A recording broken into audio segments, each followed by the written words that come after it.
بینەرانی عزیز و خۆشەویست ئەم کاتتان باش جوانترین و گەرمترین سڵاوێمە بەڕێوەبەرانی تەلەڤیزیۆنی پەرتۆ تەلەڤیزیۆنی حزبی حکمەتیستان پێشکەش لە خزمەتانە بۆ پێشکەشکردنی بەرنامەی بەخەوتوی تەلەڤیزیۆنی پەرتۆ. لەم بەشە لە بەرنامە ئیسماعیلی وەیسی ئەندامی کۆمیتەی کوردستانی حزبی حکمەتیستمان لەگەڵا و توێژەکەین سەبارەت بە شەڕ و لێکدانی دوو قوتبی تۆرۆریزمی دەوڵەتی و ئیسلامی ئیسرائیل و حەماس و جیهادی ئیسلامی. پێشەوەی پرسیارەکانەمان ڕەسە بکەم، ئیسماعیلی وەیسیەکە دەنگی منە بیسی زۆر خۆشاتی بۆ بەرنامەی تەلەڤیزیۆنی پەرتۆی ئەم هەفتەیە. باس بۆ ئێوە کە ئەم وەختانە لە اختیام ناقارداگە فەرموو لە خزمەتە. زۆر سپاس. ئیسماعیلی وەیسی وەکو ئاگاداریەوە نزیک بە زیاتر لە 3 هەفتەیە کە شەڕی بینی دوو قوتبی تۆرۆریزمی دەوڵەتی ئیسرائیل و تۆرۆریزمی ئیسلامی و ئێرتجاعی حەماس و جیهادی ئیسلامی لە ئارایەوە لە مەسەلەی شەڕ کابینین. متاسفانە ڕۆژ بە ڕۆژیش ئەبعاتی جەنایەتەکە لە هەردوو لاوە هەم زۆرتر دەبێ و هەم وسعەتی شەڕەکە و دەرگیربوونی لە مەنتەقەکە هەرو جۆرەی کە ئاگاداری موشک پەراکەنی لە لوبنان و لە سووریە و مانەوە بۆ ئیسرائیل دەستی پێکرۆ خەریکە ئەم مەسەلە زۆرتر تەشەنە دەسەنێت و لە ژێر سایەی ئەم شومی ئەم شەڕەدا خەڵکی فەقیر وەژار قەتر و ئام دەبن و قەتر و ئام دەکرێن و لە جەریانە هەیە. لەم رابطەدا ئەم شەڕە زدی خەڵکی و موقعیت و نەخشی جمهوری ئیسلامی لەم رابطەدا چەندێک دەوری هەیە و مەسەلەکە چۆن دەبینی؟ بەڵێ هەروواکە ئیشارەتان پێکرد کە لە بەتن سوالەکەتانە بوو کە شەڕێکی ارتجاعی دەبێن لەسا تۆریزم دەوڵەتی ئیسرائیل و تۆریزم ئیسلامی حەماس و جیهاد ئیسلامیە لە ئەو منتەقە هەدا ئاراح لە 3 هەفتەس و نقطە سق دەکەی کە گەیگە سەر شوێنی وەکو غەزە واخە و دوگای غەزە کە قەتعاً هەم ئێوە و هەم بیرانەگە لە محتەرەمە تەلەڤیزیۆنە پەرتۆ ئاگایان است کە قەتڵ عامێکی واقعی هۆلۆکاستێکی تازە خریاگە سەڕێگا لەسەر ئەو قەزیە شەرمکردن دەستنا پارێزم تحتە ئەنوانەوە کە مەسەن کە گەرەیکە تۆریزم ئیسلامی حەماس لە مەنتەقە لە غەزا دەمێنێتوە بجۆشانە ئەوەستە ئەرتش و نیروهەوایی ئیسرائیل هەم لە زەوین و هەم لە بە شێوەهای متفاوت دەستکەسە وێرانکردنە و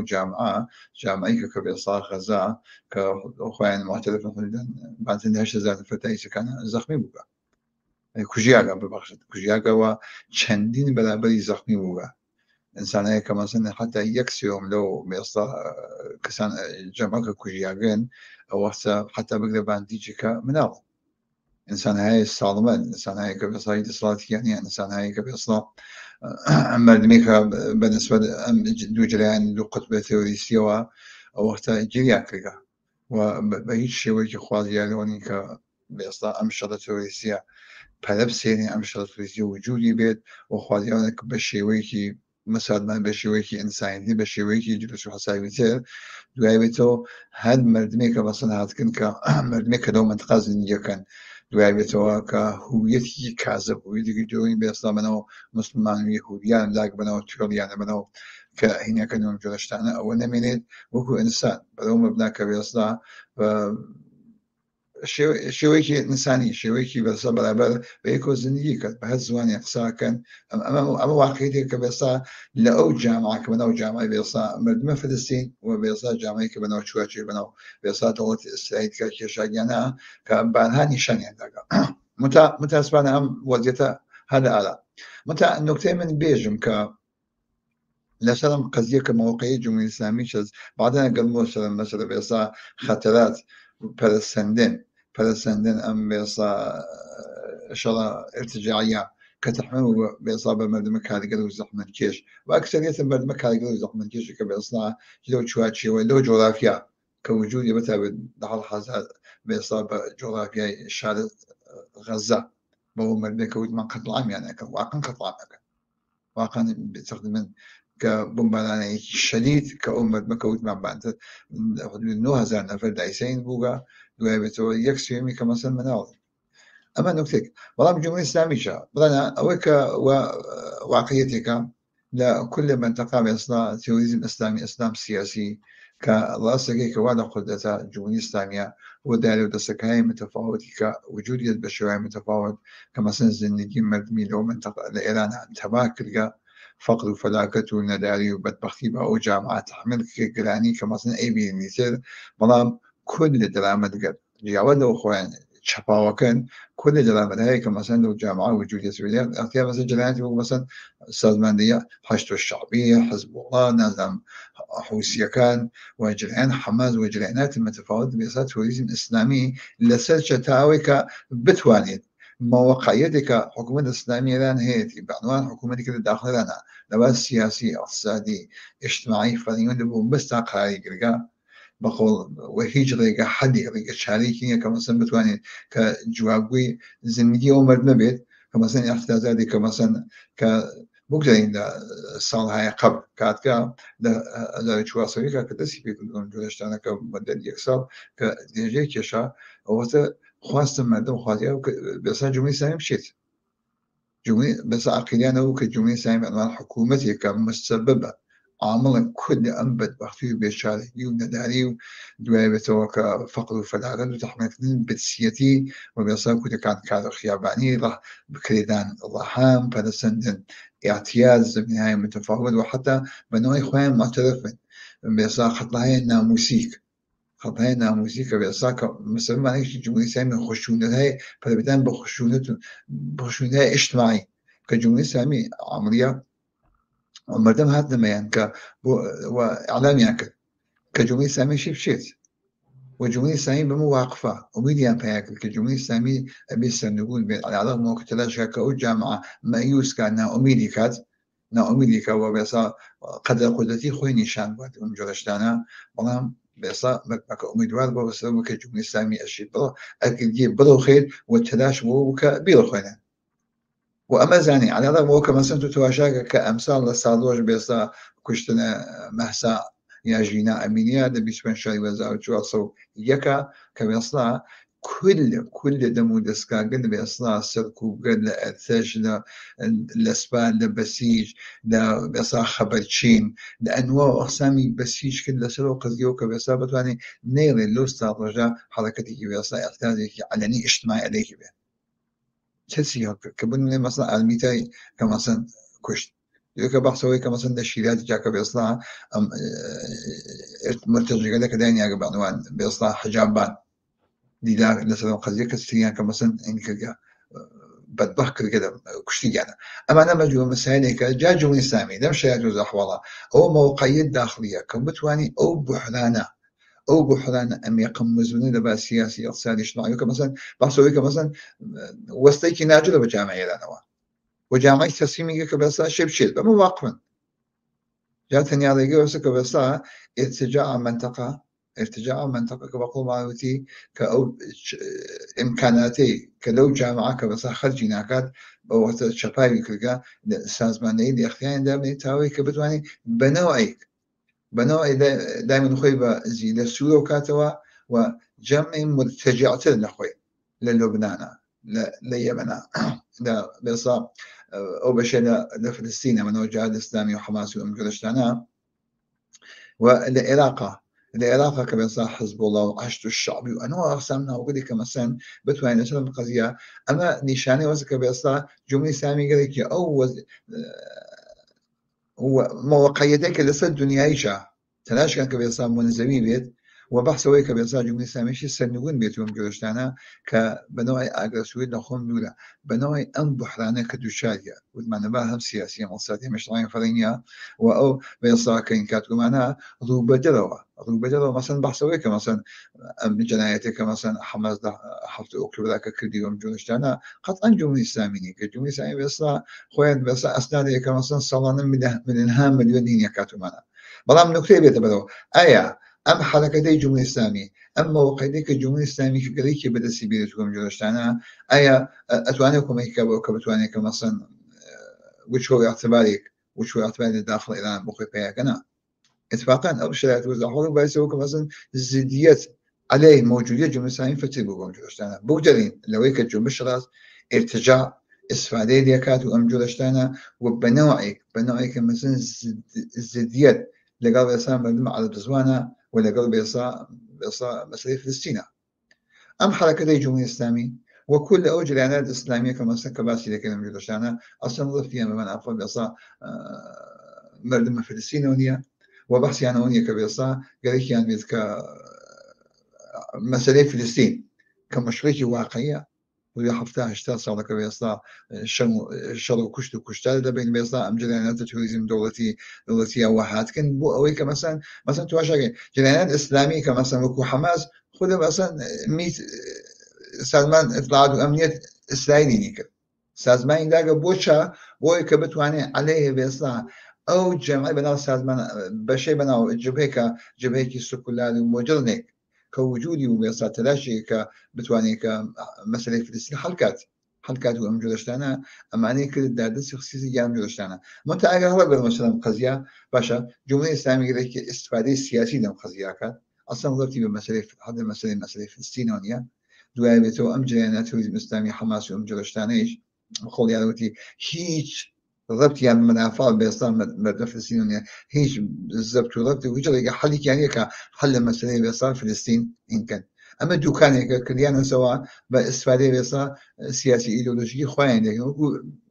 سەنعەتێکە بە تۆ واقعی کە مەسەن بۆ نمونە لەسەر ئەم مەسەلەگەر مەسەلەی فلستینگەرێکی بێ حەل بێت وم جۆشتانە ڕێگە چارەیە سوم جۆشتانە ڕێگە حەلەکەی شەست کە بەسا نەک بەم حرەکەتەی دوو قوتبە تێڕیستی دەوڵەتی ئیسرائیل و حەماس بە جمهوری ئیسلامی پەرەپێدە لەم قەدیسە بەڵام نوکتێتی دەبەرەوە ئایا پەرەسەندن ئەم قەزیە کە بێستا لە كل منطقة ولا تشوى ويكي مشخصة لا جهاتي مشخصة دنيايا خارجية أجمل شيء نقطة تبي وقت إجازة بدن هي المسألة مشخص كمثلا يعني لا وقت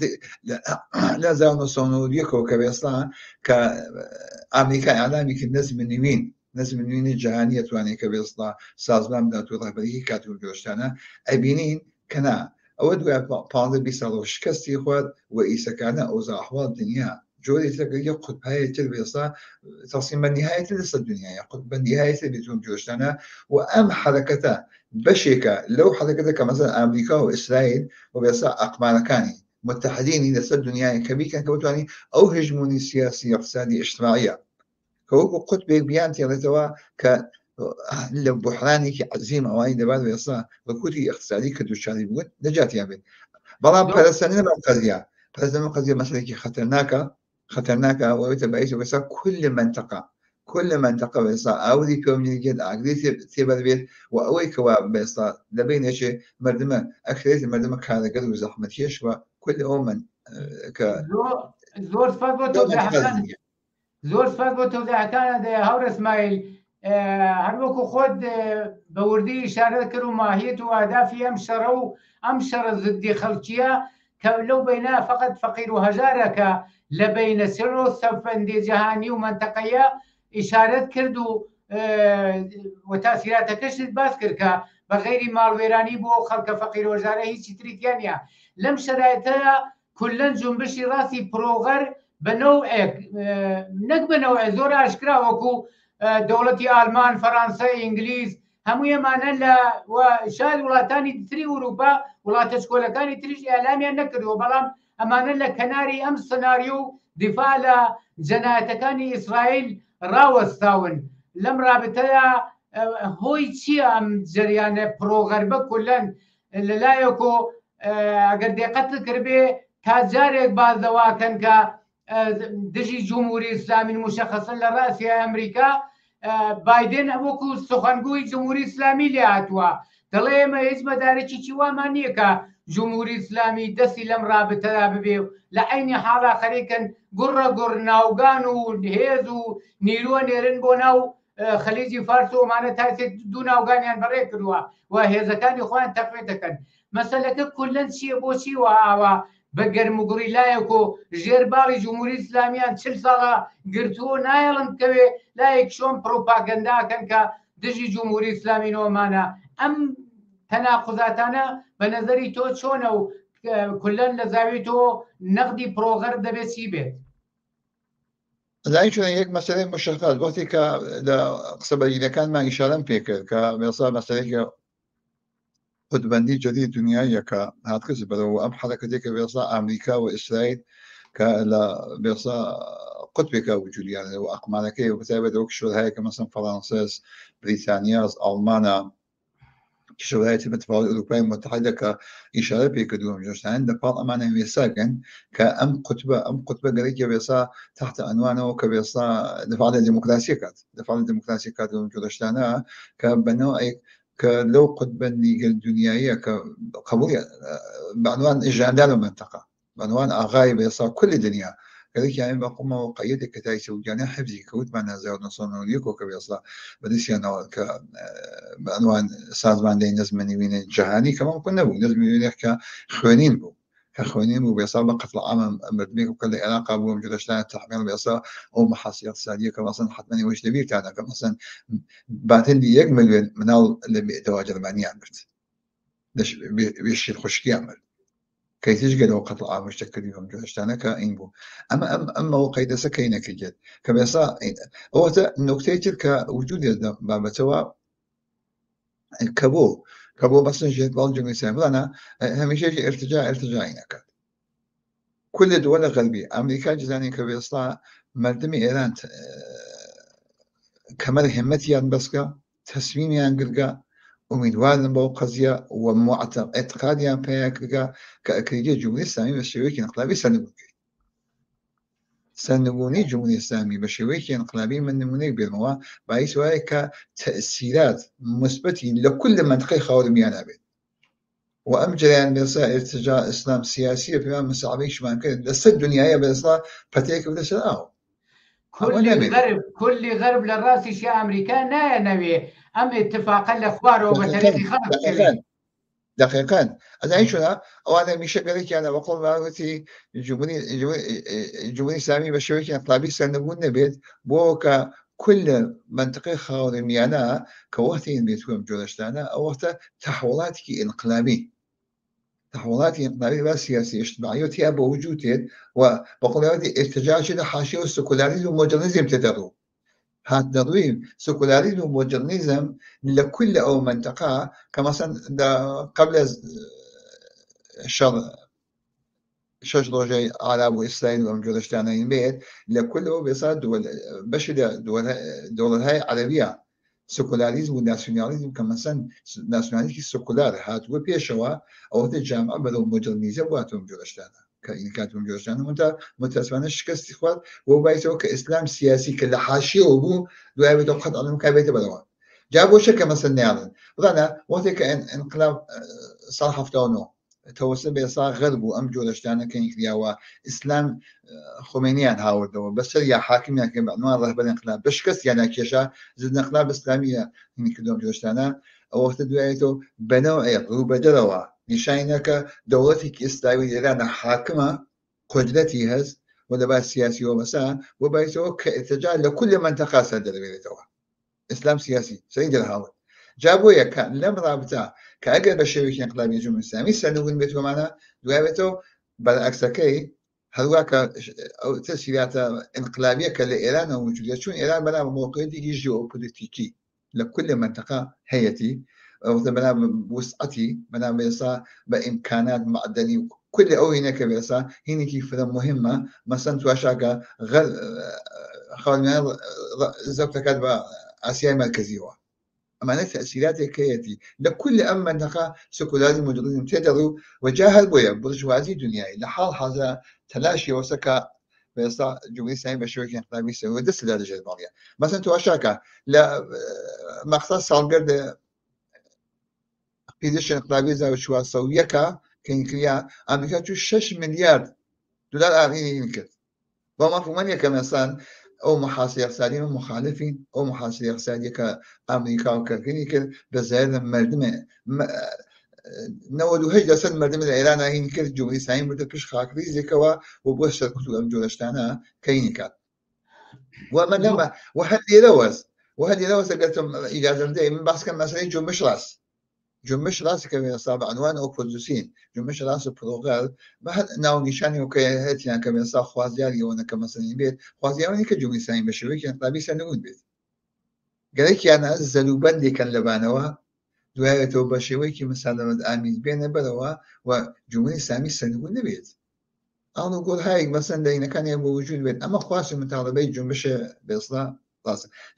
جا وتمان تەسیرات سەرنگونی انقلابی جمهوری ئیسلامی بە وسیلەی بێسڵا احتراز سێڵاوە عەزیمە احتراز تودەی اجتماعی تحت ڕێبەری حزبێکی کۆمۆنیستی چۆن ئازان بێسڵا سەرنگونی جمهوری ئیسلامی بە شێوەی انقلابی سکولاریزم و مۆدرنیزم جای دین لە دەوڵەت جای دین لە ئامۆژ پەروەردەش دین و مەسەر ئەمر خصوصی بێت لە زنیی مەرمات دەخاڵە نەکاتومانە ئەمانەوێتە ڕوو و لە کل منطقە بێسا ئستوا دەمێنێتەوە. زۆر سپاس سمایلی وەیسی وەختمان زۆر نەماوە حەز دەکەم لە ئیدامەیەم جریانی پرۆغەربە ڕاستی پرۆغەربە سوالێتتر ئاراسە بکەم دیارە ئەگەر قەتعەن لە 44 ساڵ لەوە پێشەوە کە خەڵکی ئێران ئەلێ حکوومەتی پادشایی و پایلەوی ئینقلابیان کردووە ئەم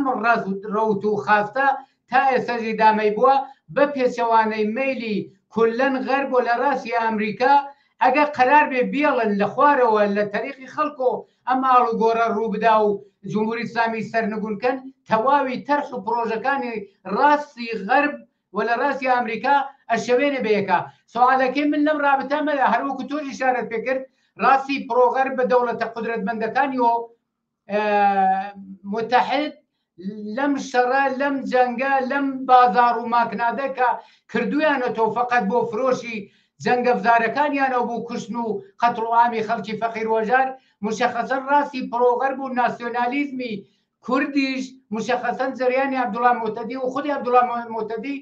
بارهامەی تکرار کردوەوە کە سەری مارەکە لە ئێرانە یعنی ڕسمەن داوای ئەماکە کە ئەمریکا و ئیسرائیل حملە بکەن بە ئێران لەم رابطەیە قسە باسی تۆ چییە زۆر کورد چون وەختمان زۆر نەماوە سپاس بۆ تۆ. ئەزانین چۆنە ئەوە خواستی و مەتاڵبەی بێسا کل جمش ڕاستە کە ئەگەر بەسەن کە بەسەن بۆ وسیلەی بەسەن قودرەت هەیە ئەمریکا و جۆشتانە کە ئێرەشکردن بەسا قەتڵ عامی خەنە ڕێگا لە ئێرانە و عەوەی مۆتەدی بۆ جۆرەی کاکە خۆی مەسەن بتوانێت بێتە کەیخۆی ئاوەی لە منطقەی بوکان و نازانم سەقز و یا بەدەو سەردەش ئەوەتە دووسێ ئاوای بێ دەسی بینێت تۆ کێخای ڕێیتا باشە کامڵە حرەکەت و عملێکی بێسا ضد ئینسانیە کامڵە مۆزەعەکەی مۆزەعێکە عەلەیە بێسا مەنافع ئەکرێت مردمی جامعە ئێران ئەو بە منفعەت جمهوری ئیسلامی تەواوی جمهوری ئیسلامیش پێش ئەو نەگەرێکیاوەها پێش خاکڕێزێکەوە دانیشێ دەست لەسەر بێسا پەدەپیتکە ئەو لێت بینەکە هەر نەوە حرەکەت و احتیاجی اجتماعی لەو جامعە بۆ بەشێ قەتڵا مەخاترێکە تحت عنوان ئەوە کە بەسەن ئەوە کە مثلا مەسەلەی محاسبەی اقتصادیە کە بەسەینیان کرد زیانەکەی بۆ مردم ئەکسەریتە مردم بوو ئەم مەسەلەیە کە مەکردووە بەهانە ئەم مەسەلەیە کە مەسەن عەبدوڵڵا جەناب ئاغای موحتەدی و ئەم جۆرەشتانە وەکل ئەو جنبشەکەی ئەم چەلەندیاتە کەینەکە نۆمانەکە ئین بێت کە بە وەسیلەی شەڕ خەنە ڕێگا هێرش کە لەسەر ئێرانیان بوون بارانی قەتڵ عام خەنە ڕێگا لەم جۆرە ئەمانە کەینە بێت ئەوەتە دوو کۆڵەکەی چاو مردمە و جمهوری ئیسلامی بە قۆڵیاوی تەقویە دەکات ناسیۆنال بێنەوەی وادە پشتی ئەمە بێسا ئەبێ جامعە ئێران چیکار دەن لەسەر ئەم قەزیە من بشمەوە سەر ئەم مەسەلەکەم ئین بێت زۆر نەماوە اسماعیلی وەیسی زۆر کورت فەرموو ئەوەی کەوا معلومە کە باسمان کرد لە غەزە و ئەمانە ڕووەدا مەسەلەی کە بەقوڵ معلومەتی ئەسڵەن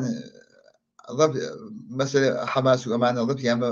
مەسەلەی حەل مەسەلەی فلستینەوە نییە ڕەبتیانی لەسەر مەسەلە جریانی گرێکیان ئیسپادەی سیاسی بێسا اقتصادی خۆیانی لەکەن ئەوەتا لەسەر ئەم قەزیەشێن بەندن لە جامعەیانە متۆهم نەوی یەک بۆ چوونەی بێسا جنبش ڕاستی و ئەمسا ئەڵێ مۆتەدی کە هێرشکەن چون مردم متەنەفرە لە مۆجودیە جمهوری ئیسلامی سەرنگون بێت و شەڕ خەنە ڕێگا مردم فعالین ژنان کاریگەر جنبش جوانان لە زمینه‌های متفاوتە تەوقعێکی واقعیە بەنەوەی بە شێوەیە متفاوت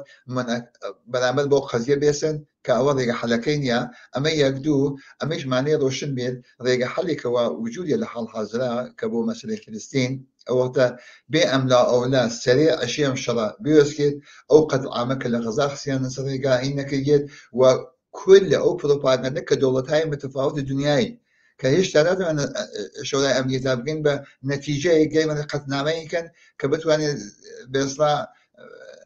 ئاتەش بەسێکی بەشەر دۆستانە بدەن ئەش بەشەر دۆستانە بدەن ئەم جۆرەشتانە کە ئیمکاناتی کە وازەروریەتی و لازم دەخیان بەمێدا بێت ڕێگە حەلێکە مەسەن دەمبارە وجودیە ئەوەسە تاکیدکردن لەسەر ڕێگە حەل دوو دەوڵەتە مستەقل فلستینی و ئیسرائیلی ئەمە زمینەکەی هەست مردمە فلستین بەعام و مردمە ئیسرائیل بەعام خوازیاری شەڕنی بەرهانی شەڕیانێداکە و ئەم شەڕیچەک جەماعاتێک تەلاشکەن ارتجاع ئیسلامی کە بە عنوان شەڕی یەهودی و مسلمان و ئەمە هین بێت ئەم شەڕ بین یەهودی و مسلمان نیە ئەسەن ڕەبتی نییە بەسەر مەسەلەوە و تەلاشێکە حەماس کودەن ئیسلام سیاسی گەرەیکە تاحتە تروریزم ئیسلامی گەرەیکە بیکار و جمهوری ئیسلامی ڕەبتی بە حەل مەسەلەی فلستینەوە نیە پاداگرتن لەسەر یەک فۆری بێ یەک و دوو شەڕ ئەشێ بێوەسکێت دوای بێتەوە ئەم قەتل عامەکە لە وجودی هەست ئیمکاناتێکەوە لازم نرخیان مردمە فلستینیا دانێنێت ئەوەختە هیچ دەوڵەتی یاقینە کە مردم فلستین دەرکات بەرەو شوێنگەرێتی بینە ئاوارەیان کات بێ خانمانیان کات ڕێگە حەل ئاسیاتیکەی وەسا ئەوەختە دوو دەوڵەتە مستەقل ئەمە واقعیەتێکە ڕێگە دەوڵەت بێستا ئیسرائیل خۆی بێ دەوڵەتی بێسا مستەقل کە فلستینە تاکیدکردن لەسەر ئەم قەزیە ئەمە یۆتە بایسەوە کە ڕێگە حەدێک بێت ئەم مەسەلەی قەتڵ عام و کوشتجا باتن لە 70 ساڵە کە وجودی ئێستاتان عنوانە و ارتجاع استفادەی سیاسی اجتماعی اقتصادی خۆی دەکات دەستی بۆچێتەوە و ئەم مەسەلە حەل بێت ئەمە تەنیا تۆقەیەکە لەسەر دنیای ئەماشێ وەوتە بایسەوە کە ارتجاع نەتوانێت لەوە زیاتر خۆی تەحمیل کا بە مردمە بێسا هەژار و فەقیر کوردن مەتخۆتای مردمە فلسطین سپاس بۆ ئێوەشکە زۆر سپاس بۆ تەوزیعەکان دیارە پرسیارم زۆرترە بەڵام بەداخەوە وەختەکەمان ئیجازەمان پێنادا زۆر سپاس بۆ تەوزیعەکان و بۆ بەشداری لەم بەشە لە بەرنامەی ڕۆی تەلەڤیزیۆنی پەرتۆدا سپاس بۆ ئێوەش زۆر سپاس بینەرانی عەزیز و خۆشەویست هاتینە کۆتاییەم بەشە لە بەرنامەی ڕۆی تەلەڤیزیۆنی پەرتۆ داوەتەکەم بینەری دامەیی بەرنامەکان بن کات و ساتێکی خۆشتان بۆ ئارەزووەکەم و ساخی و سڵامەتیتان ئارەزوومانە